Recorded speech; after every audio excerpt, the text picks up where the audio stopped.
Our next question up says, I noticed that some of the weekly sessions are pretty much the same as maybe around 8 weeks or so, 8 weeks or so previously.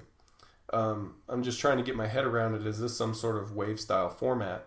Also, just a note on how well it's working. I'm sitting on the couch at about a 430 Wilks. So nice work on the Wilks. You're obviously showing a lot of progress. So it's always good to hear from athletes that the programming is working. In terms of your question though about the training being similar, it may be similar just based on where you are in your cycle. I can tell you that the overall plan is much bigger than 8 weeks. It's more to the tune of around 6 months. So what the process that we normally see is that lifters will go through the training cycle, 6 months or so of training.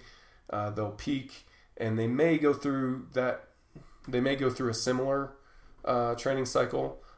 They may change to a different training group or something like that. But at that point, really definitely by the time they've gone through it twice, they've elevated and they're ready for the next training group.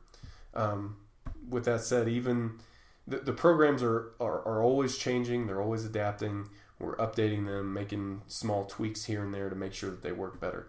So you shouldn't be getting exactly the same amount of training. One training week might look very similar or might even be the same, but that's more coincidence than a repeating design. So hopefully that sheds a little light on that.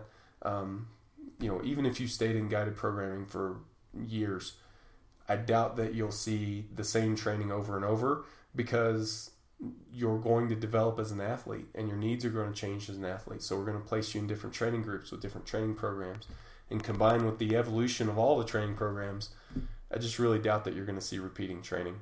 So good question though, and let me know if you have any additional ones.